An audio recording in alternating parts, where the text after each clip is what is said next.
ಬೆಳಗ್ಗೆ ಎದ್ದು ಎಲ್ಲಾದ್ರೂ ಒಂದು ರೋಡ್ ಟ್ರಿಪ್ಪಿಗೆ ಹೋಗ್ ಬರೋಣ ಅಂತ ಪ್ಲಾನ್ ಮಾಡಿದ್ವಿ. ಹೀಗೆ ಅನ್ಕೊಂಡಿರುವಾಗ ನಮ್ ಕಾರ್ ತಿರ್ಗಿದ್ದು ಮೈಸೂರ್ ಕಡೆಗೆ. ಹಾಗೆ ಬಿಡ್ದಿಲ್ ತಟ್ಟೆ ಇಡ್ಲಿ ತಿಂದು ಪಯಣ ಕಡೆಗೆ ಹೊರಟ್ವಿ. ಆಹಾ, ಎಂತ ಕಾರ್ಗಳಲ್ಲಿ ಗೊತ್ತಾ, ನೋಡಕ್ ಎರಡು ಕಣ್ಣು ಸಾಲಲ್ಲ. ಆವಾಗಿನ ಕಾರ್ಗಳಿಗೆ ಕಂಪೇರ್ ಮಾಡಿದ್ರೆ ಇವಾಗಿನದು ಏನಿಲ್ಲ ಬಿಡಿ. ಬರೀ ಕಾರ್ಗಳಷ್ಟೇ ಅಲ್ಲ, ಎಲ್ಲಾ ತರದ ಹಳೆ ವೆಹಿಕಲ್ಸು ಇದ್ವು ಅಲ್ಲಿ. 2 ಫ್ಲೋರ್ಗಳಲ್ಲಿ ಬೇರೆ ಬೇರೆ ತರದ ಹಳೆ ಕಾಲದ ವೆಹಿಕಲ್ಲು ಮತ್ತು ಬೇರೆ ಬೇರೆ ತರದ ವಸ್ತುಗಳನ್ನ ನೋಡಿ ಸುಸ್ತಾಗೋಯ್ತು. ಸುಸ್ತಾಗಿದೆ ಅಂದ್ಮೇಲೆ ಜ್ಯೂಸ್ ಕುಡಿದೇ ಇರಕ್ಕಾಗತ್ತಾ? ಅಲ್ಲೇ ಇದ್ದ ಕ್ಯಾಂಟೀನ್ಗೆ ಹೋಗಿ ಜ್ಯೂಸ್ ಕುಡಿಯೋ ತನಕ ಮಧ್ಯಾಹ್ನ ಆಗೇ ಬಿಡ್ತು. ಇಷ್ಟೆಲ್ಲ ಮಾಡಿದ್ಮೇಲೆ ಊಟ ಮಾಡೋಕೆ ಎಲ್ಲಿ ಹಸಿವಿರುತ್ತೆ.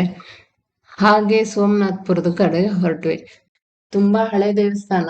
ಇದ್ರ ಹಿಸ್ಟ್ರಿ ತಿಳ್ಕೊಬೇಕಂದ್ರೆ ನನ್ ಲಾಂಗ್ ವಿಡಿಯೋ ಒಂದ್ಸಲ ನೋಡ್ಬೇಕಲ್ವಾ? ನೋಡ್ರಿ ಒಂದ್ಸಲ.